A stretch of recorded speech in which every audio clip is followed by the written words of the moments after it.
Lads, Moley Dicko, let's get stuck straight into today. Origin, obviously, tomorrow, recording live on Tuesday. Team lists aren't out for the games this weekend. Initial thoughts, boys. Molly, what are you thinking for the game tomorrow night? Yeah, quietly confident in the Blues. They've had a few little niggles, a few injury worries. Hearing Payne Haas isn't 100%, but obviously will play. Brian Toho, the same. He looked a bit uncomfortable on that knee before they kicked the media out of yesterday's session, but he will play, and he's the sort of guy who can play in pain. But when you've got two guys, two of your, you're probably your best forward and one of your best backs.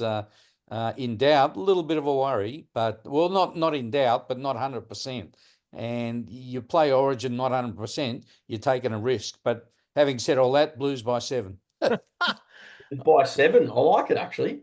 I Field like goal.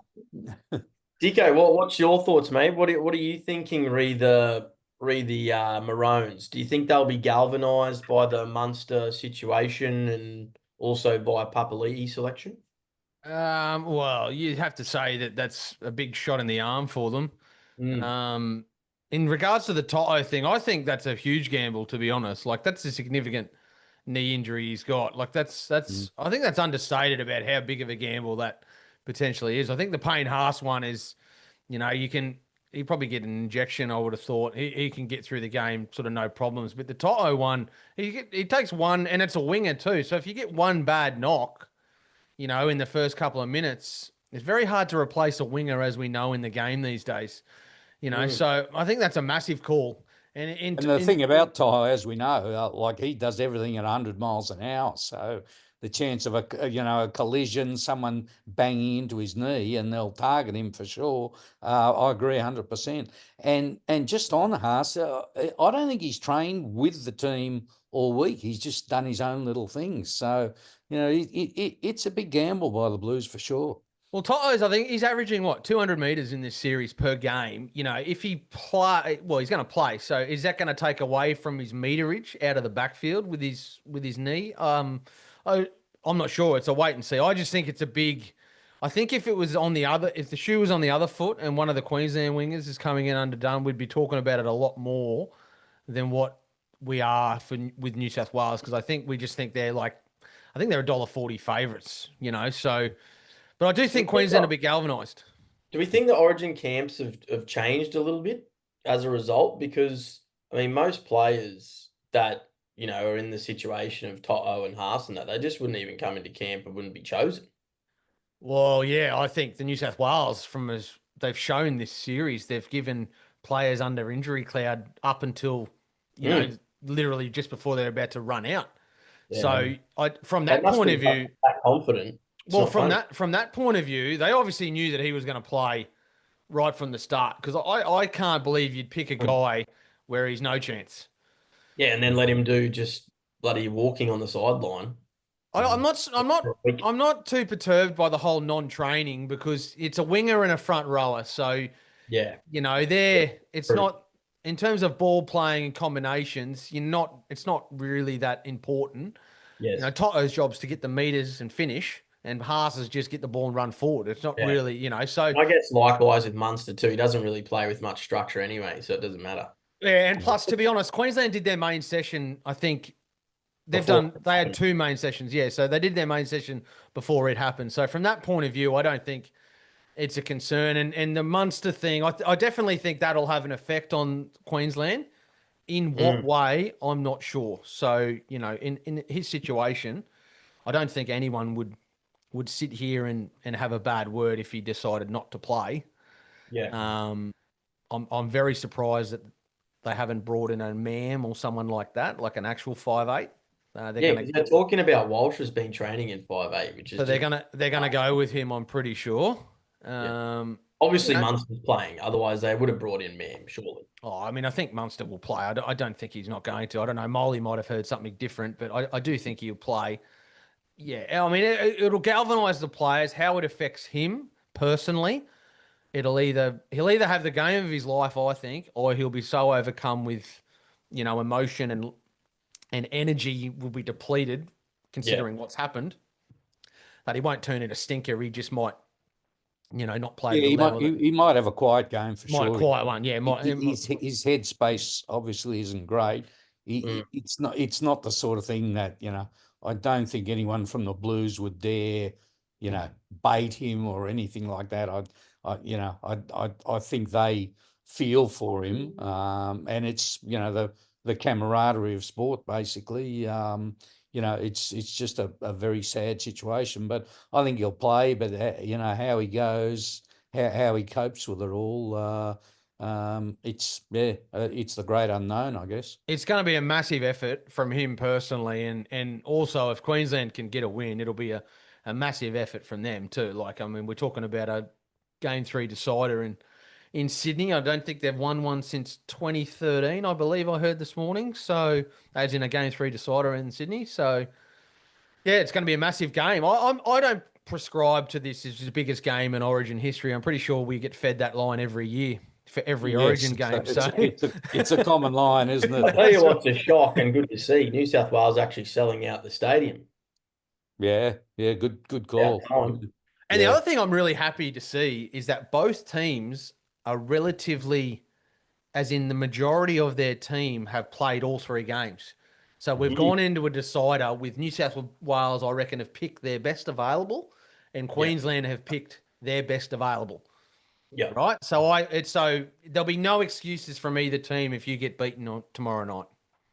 Yeah. Guys, well, one bloke who goes against that rule, for the want of a better word, Josh Papali'i, I wouldn't have picked him. I would have gone Corey Horsburgh, and he absolutely destroyed him on the weekend, just to further his case. But I found some stats just before we came on here. Big Papa's played 8 Origin deciders. He's won 7 of them. So maybe that's why Yeah. he's there. Maybe That's why he's being picked, Molly. yeah, maybe Billy's done it. Far out. He's the X factor. Don't worry about that. Some strike rate. I mean, that's amazing. To play 8 deciders and win 7 of them, that's pretty impressive. Are you locking Queensland in, Dicko, or what are you? Oh, I mean, I can't back against them, so I'm going to say Queensland by 1 Field goal. field goal. Field goal. There's I reckon field goal. I'm with Molly. I reckon there will be a field goal at Who's some kicking point. it though for Queensland? That's what I want to know. Who's kicking it? Munster. Val Holmes. Probably a fairy tale. Yeah, Val Holmes. Oh, yeah, that's right. Yeah, Munster. Yeah, I've got Munster any time or kicking the field goal. Well, I'll tell you what. If Queensland win, he's a shoe-in for the Wally Lewis medal. Yeah. And what I will say, if New South Sure. Wales win, if Payne Haas doesn't get the Wally Lewis medal, it's a joke. He's literally carried New South Wales. Yeah. Yeah, Well, nah. let's see how he goes tomorrow, because I think the best thing about Payne Haas, as we know, is his amazing motor. But if he's struggling and maybe doesn't get through the 80 minutes, things change. Yep. Yeah, no, I agree, mate. I completely agree. Well, I'm going to go on a bit of a whim here. Obviously, last game got a bit lucky and pretty much, I think, word for word picked the exact outcome of the game. But I reckon New South Wales, it's going to go one or two ways, right? Queensland, if they win, are going to win by 1 or 2, like what Dicko said. But New South Wales could honestly win by 20 if they show up. Like, I genuinely believe they could win by 20. I just don't think that Queensland will allow that to happen. I hope that's not the case. And I really hope that, this emotional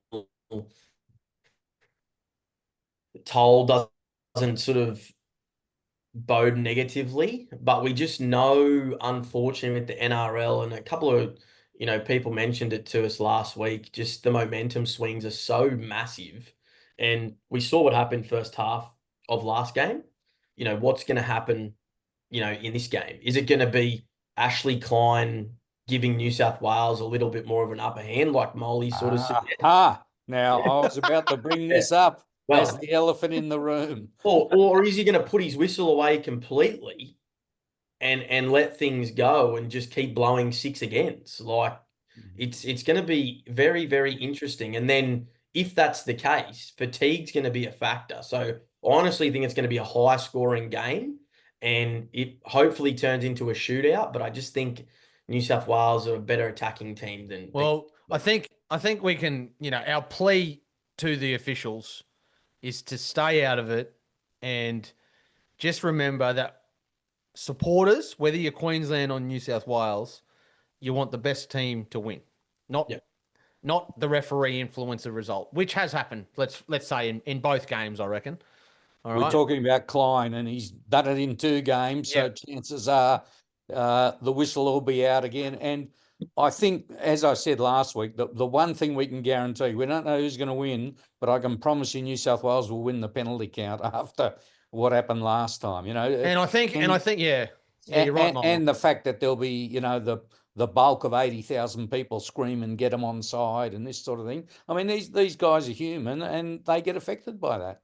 And further to your point, Diz, on the 20 New South Wales, if they get it together, if Queensland roll up tomorrow night and have the idea that they're going to be, 50-50 on the side of a 50-50 calls with the referee, they're kidding themselves. They almost have to rock up with a belief that, you know what, we're going to be dudded completely here by the official. We're going to get hammered in the penalties because of what's happened and what's been said. Yeah. And they need to expect that, because if they roll up tomorrow night thinking that, they're going to get some 50-50 calls or whatever, I just don't think they're almost going to lose the game there before the game's even started. Do you agree with them like coming yesterday? Who?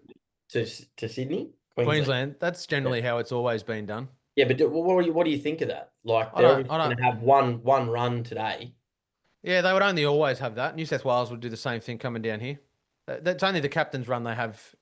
It's only you're only basing that on the Perth thing, and that's you got to cater I know for they time got to difference. travel a little bit, but I don't know. I reckon that needs to change. Like if I'm coming as a camp, like doing a whole camp in Queensland, then coming and having one run before a massive decider, I'd want to be here settled. I know it's not a long trip, but there's a lot that goes into getting a, squad of 20 plus officials and, all that settled in Sydney, then a little quick training session, just a little captain's run, by the way, not like an actual session.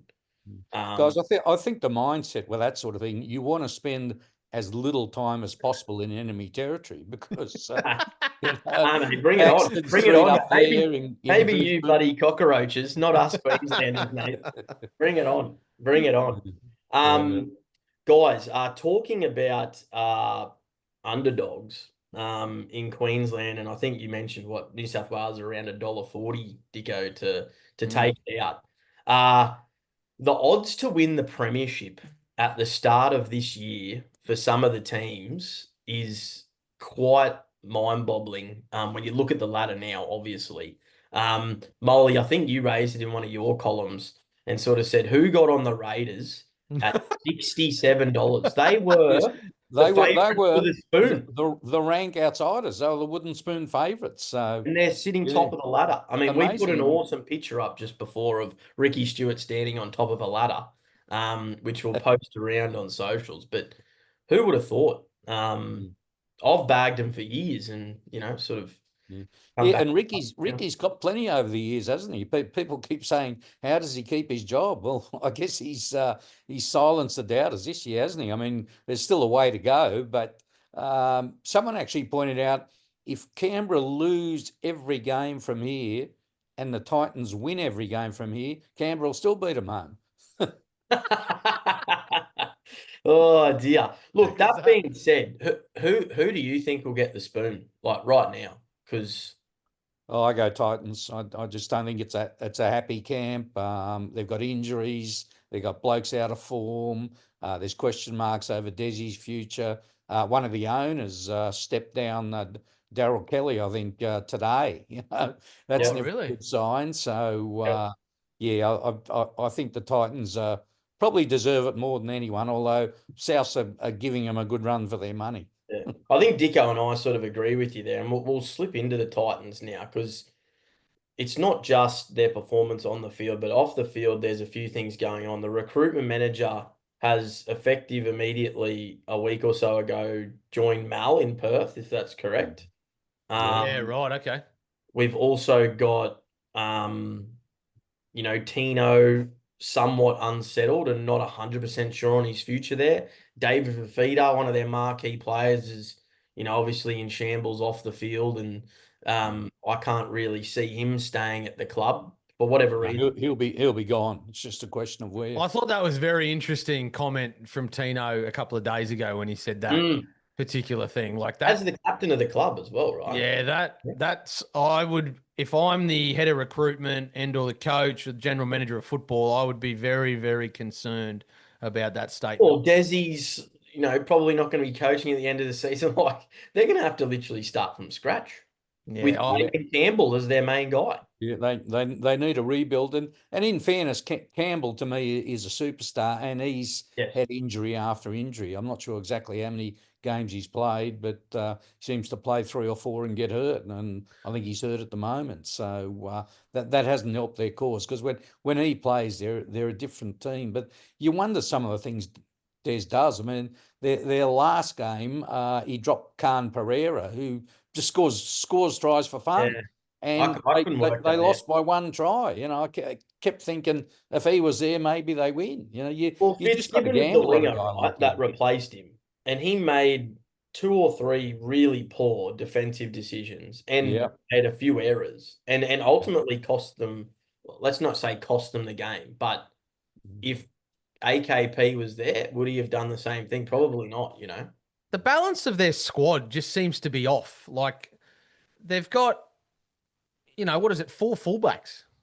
They're trying to turn a fullback into a halfback, which is back apparently. Yeah, which all bodes well. So then what happens to Brimson? Because we've clearly sat here for the last 2 years, 3 years. Brimson's a better player when he plays fullback, right? Yep. So then what happens? Like, but the problem is with the Brimson, they've invested that much money into him. Like, he's under contract, I'm pretty sure, and he's one of their higher paid players. So they're going to have to make some.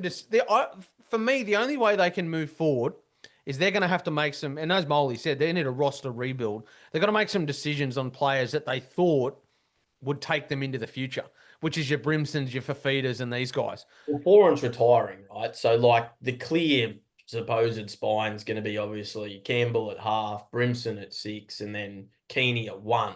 But is that the best? Like, is Brimson a 6? Well, Brimson either plays 6 or, for me, he's on his bike, because they've got that De Groot that can fill in at fullback if Kinney gets injured. And he's a better 14. Who's that? Brimson?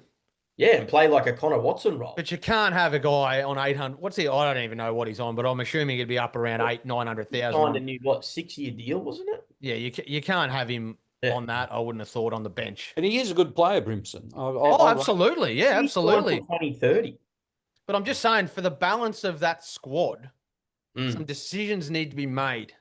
Like, it's a case of they've just re-signed good players instead of worrying about the balance of their team. For me, yeah. And the fact that Fafita backflipped on the Roosters, and did he backflip or did those clubs pull out? I don't know. But now he wants to go to the Bunnies, doesn't he? Well, I've even heard that Penrith are interested again for whatever reason. Maybe they can get him cheap. Who knows? Yeah, it'll be on a lot less than what he's on, and they'll expect the Titans to kick in half his wage. It won't be tolerated, his attitude at Penrith. I'll give you the tip. He'll be playing New South Wales Cup in week 1. The spanner is, if Desi's not the coach, he may stay. You know where it needs to go, guys, is the Storm. You give him a couple of training sessions on the Craig Bellamy, and he'll be a different player. But then they've got 2 very good second rowers in and Blore and Patel, yeah. I don't disagree with that, Molly. Yeah, you're right. Is it true that Kevy Walters is, being floated around quite heavily at the Titans? It's been spoken about here in Brisbane. His name's come up. I'm hearing a couple of guys from England, perhaps. Brad Arthur is a chance. He wants to come home. He left with his head held high, Brad. A lot of SAC coaches sort of go with their tail between their legs, understandably. But I thought he left with a lot of dignity. He didn't have bad results in his time at Parramatta. He's an experienced coach. And his manager happens to live on the Gold Coast. So a bit bizarre. Similar to the Kevy situation, both clubs got led to a grand final in 22, 23, and then a year later got sacked. Bizarre. But anyways, I spoke before about the Perth Bears recruitment officer coming directly from Titans mid-season to join Mal, obviously, who was previously at the Titans. Who do you think they're targeting right now as their main signings? Because, are we looking at Titans play? Like, are we looking at these Tinos and David Fafitas, or are we looking elsewhere as players they should be targeting? Because there's a lot of contract and a lot of good players. I can tell you one very high on the list, and he has been mentioned, is Jacob Preston. He's got the link to the Bears. He played for the North Sydney Bears.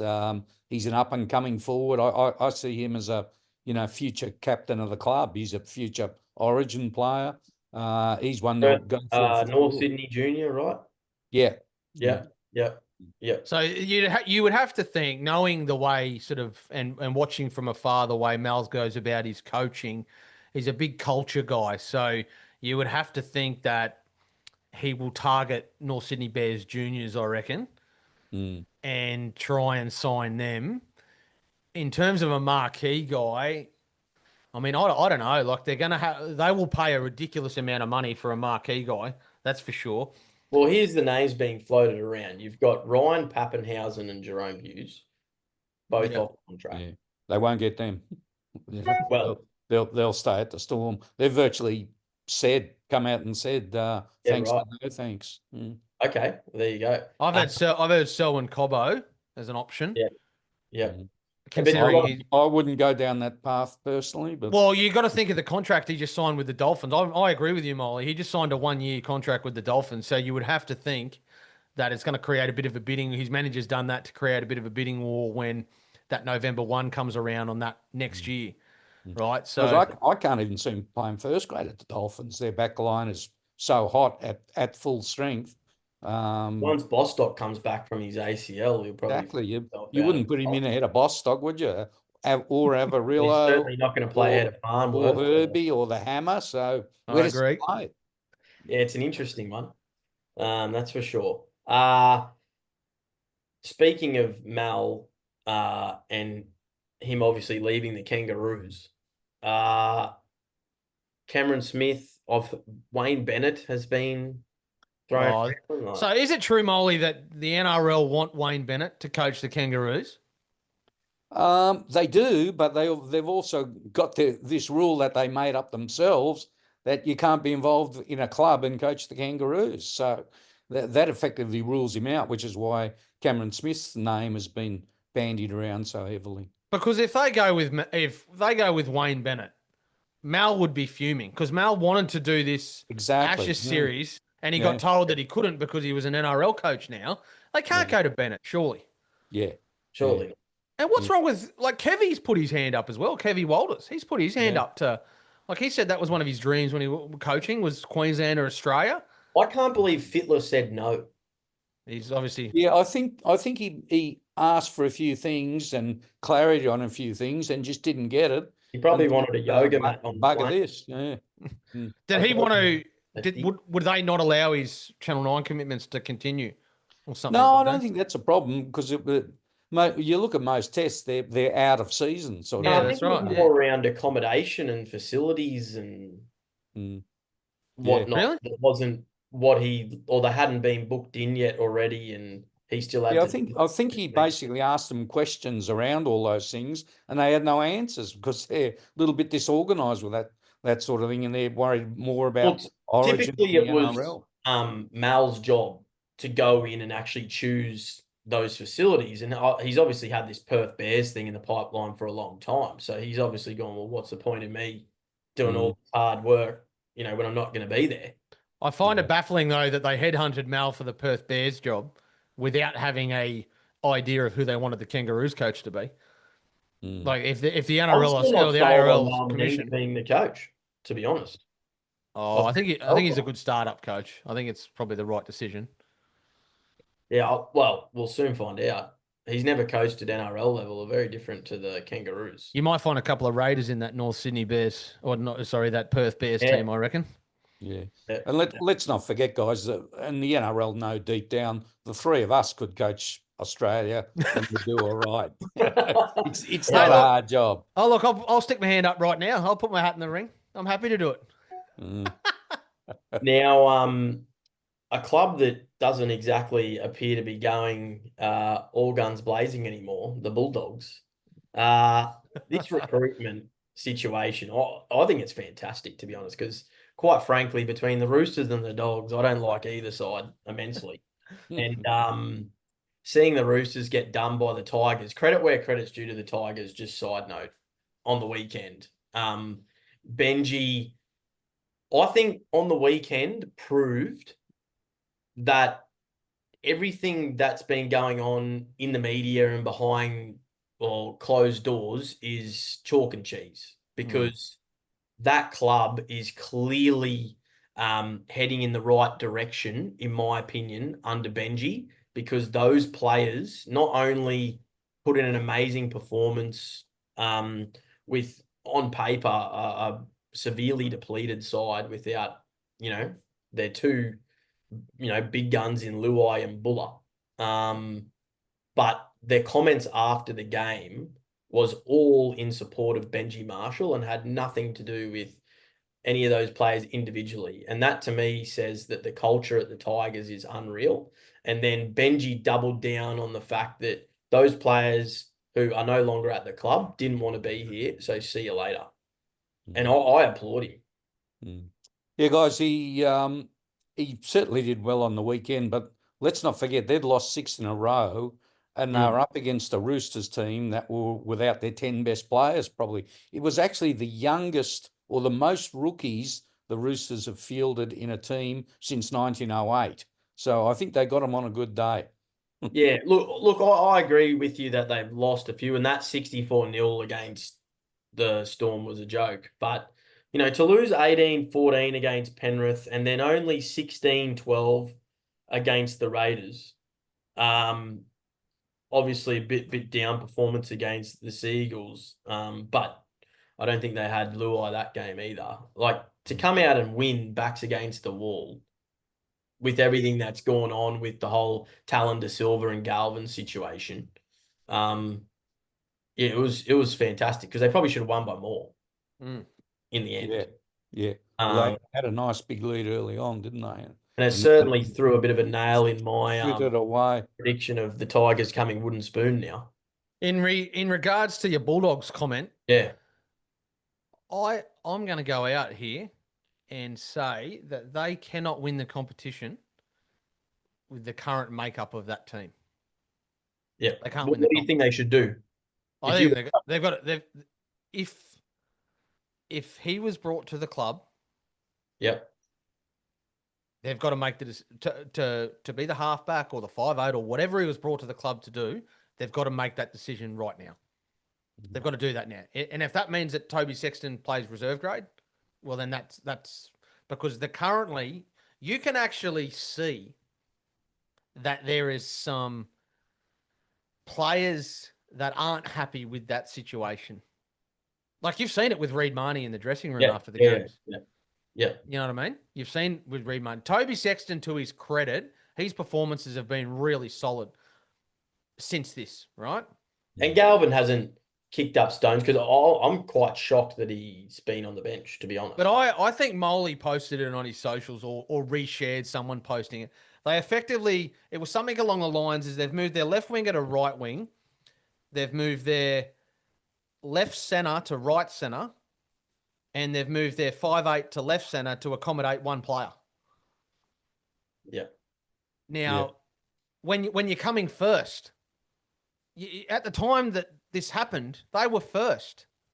So what I don't understand. Like I think this could be one of the great balls ups by the great Gus. To be honest, I got no doubt this is a future signing. Absolutely no doubt that this is a future. But for right now, this could be one of the great balls ups. Dicko, the way I read it, I think Gus has had a good, long, hard look at it. He's realised they probably can't win the comp this year with Toby Sexton at half. If you line the halfbacks up, he's going okay, but he's probably number 10 or 12 out of the 16. And you've got to have a top 4, top 5 halfback to win the comp. I think he's setting him up for next year. And long-term prediction, they won't win the comp this year, but I reckon they'll win it either next year or the year after. But why wouldn't you try and persist if you're first? Like, I kind of understand what you're saying. Like, I don't think they can win either with Sexton as the halfback, but they were first. Yeah. You know, and they were the form team in the comp for probably the first 10 rounds. They were first, and I agree, but do any of the three of us think they could have won the comp this year? Well, the big question mark is they're 2-6 against top 8 teams. Exactly. Before they signed Galvin, about 10 or let's say 8 games in, I was sketchy. I even said in the column, I think we did a post that I don't think the Bulldogs are as good as they're going, right? But when they beat the Raiders that week, after being down 20-odd nil or whatever, that was the turning point for me that I went, no, these guys are the real deal, right? And then since Galvin, like it's just stuffed their whole momentum up. Like, from a football point of view, it's probably a good signing. Like, in terms of they're going to be a better team with him in it. But from a team harmony point of view, considering we've seen Marnie in the sheds, you know, Sexton looks out of place when he goes into that hooking role when Galvin comes on, and even Galvin himself, I thought he was woeful in that second half against Brisbane. And everyone knows teams that wins premiership, culture's top notch. That's right. Yeah. So I don't know. I'm just it's a bit of a watch to see, because Serraldo has said that when the Bulldogs are at full strength and the Origin period's over, Burton will shift back to 5'8". Yep. So I don't know. I don't know. I heard Cameron Smith on the Sunday Footy Show on on Sunday. He said that he thinks the trigger will be pulled this week, and you'll find Galvin in the 7. I hate to compare, like, Penrith. This is a little bit left field, but Blaze Talangi, in my opinion, after 5-6 rounds, wasn't the answer at 5'8". Penrith were going like a bunch of bustards.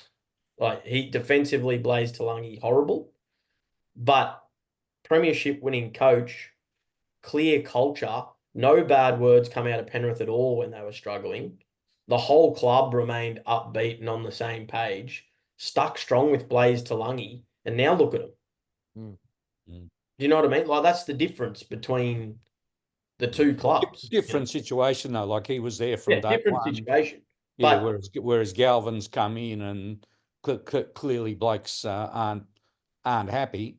But like I said, I think Gus is playing the long game, and I think 12 months from now, I agree with Dicko, but throw him straight in there. If he's going to be the long-term play, and you don't think they're going to win the comp this year or whatever, like, why give Toby Sexton? Well, considering he's leaving. Yeah, he's leaving. Like, why? Like, are they trying to be nice to Toby? It's affecting the rest of the squad. I don't know. I just feel like it's become a really difficult situation. Do you not agree? Like, it's become a really difficult sort of situation to handle, and I don't know whether Serraldo and obviously they have a plan. I think they're just trying to keep everyone happy, and it's to the detriment of because let's say you keep Toby Sexton at halfback and you play Burton at 5'8", right? Let's just hypothetically. Then you have, let's just talk about the Bulldogs here. Then you have Kurt Mann, Bailey Hayward, you have Jamin Salmon and Lachlan Galvin. Now, I would say that all 4 of those players deserve to be in the 17, but they can't carry all 4 of them, can they? So Kurt Mann definitely plays, is an Origin player. So you have Bailey Hayward, Lachlan Galvin, and Jamin Salmon. Yeah. So you tell me how those 3 fit into that team. But let's not forget, you need 20 players, don't you, to win a comp? So there's going to be blokes injured, suspended, But it is awkward, no question. Awkward's the best word. Great word, Molly. It is. It's awkward. It's almost like they're sort of treading on sort of eggshells around the situation and around the decision. Particularly when now they've got, like, they already had mainly utilities, and everyone mentioned, after 10 rounds before Galvin came, how good it's been having these utility players with players going down left, right, and centre. And let's not forget, these were the same people who were bagging them. They copped a lot of flack this time last year. Oh, they got too many utilities. What are they going to do with all these utilities? Small front rowers, blah, blah, blah.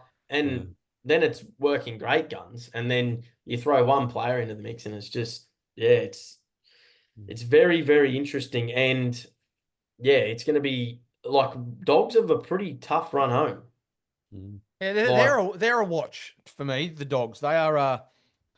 I haven't liked the way they've played for a few weeks, to be honest. And as we just said, they're 2-6 against top 8 teams. I don't know. They're a watch for me. What are they?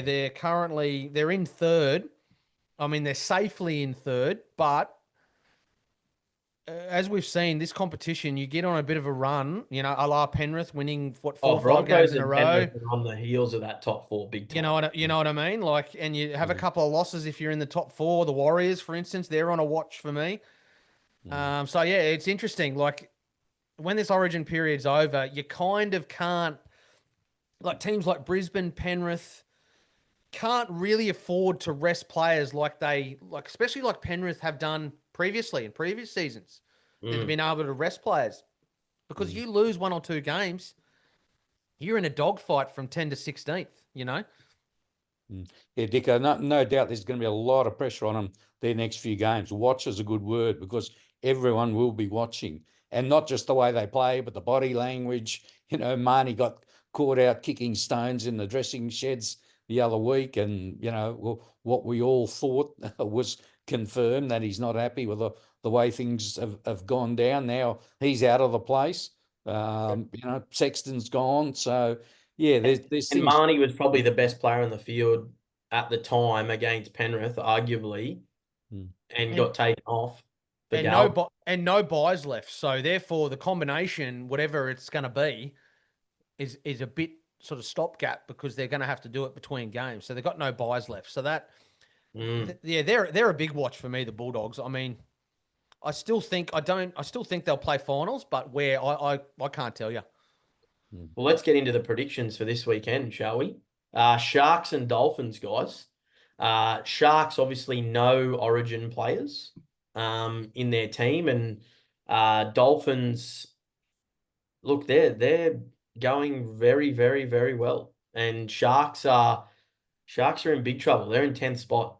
I hate tipping after Origin. I seriously hate tipping after Origin. Yeah, like we don't know who's in, who's out. Totally. And that being the first game after Origin, I think it's Friday night, isn't it? Well, to be fair, there's only really Hammer in this. Yeah, they've got a few injuries, Dolphins. Cody Nickaruma's been killing it. I think they're really miss him. Yes. Him and Katoa have been the let's face it, the form halfback combination. So you're saying Sharks morals, Molly? Is that what you're saying? No.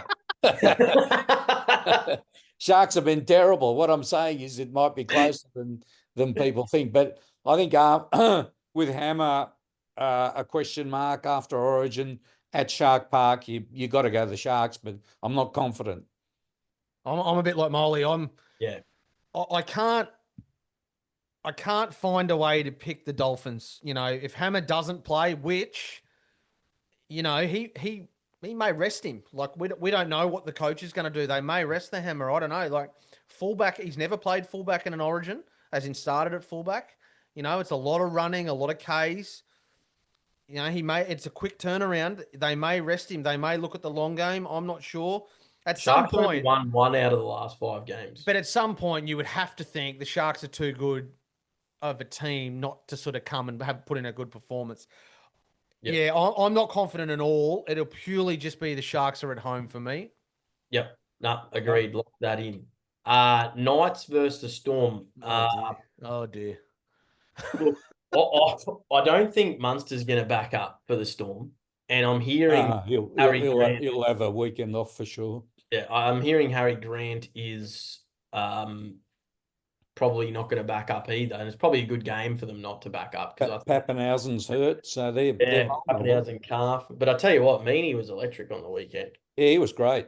The Storm are absolute morals, boys. Morals. Absolute morals. Use that M word. Get on them 13+, I'm telling you.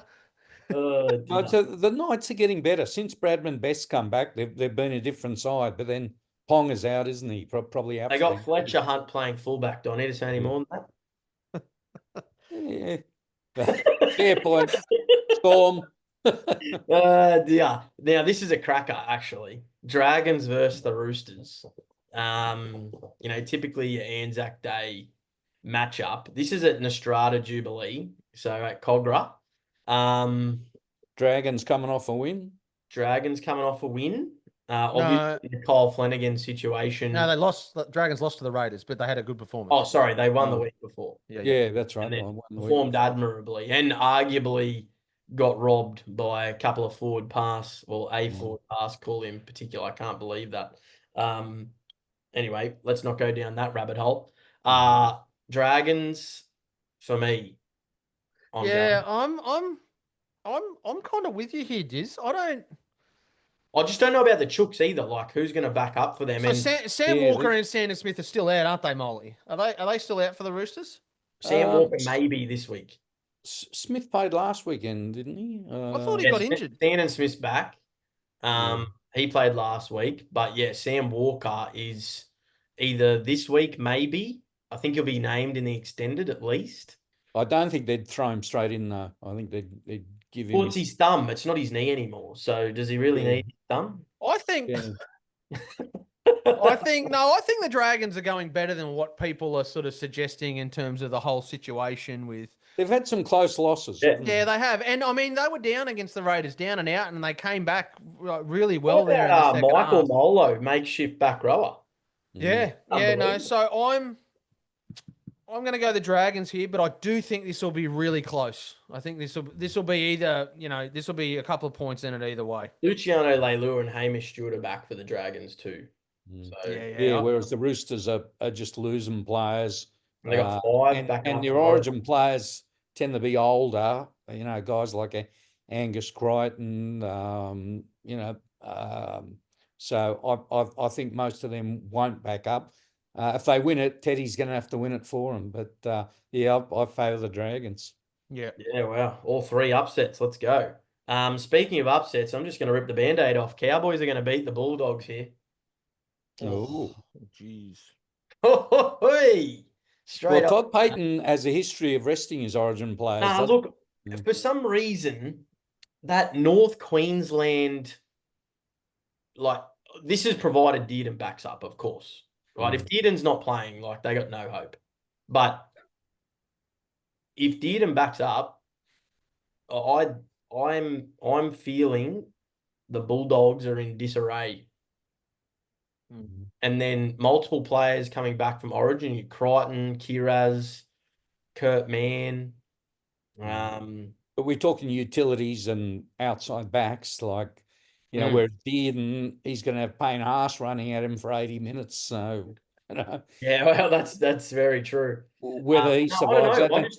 I like their style. I like the Cowboys. They're very ad lib. They just and you saw what they did to Melbourne. With that, it doesn't, particularly with the sides that are really structured, like Penrith. Okay, let's use examples here. Penrith, the Cowboys drew with Penrith.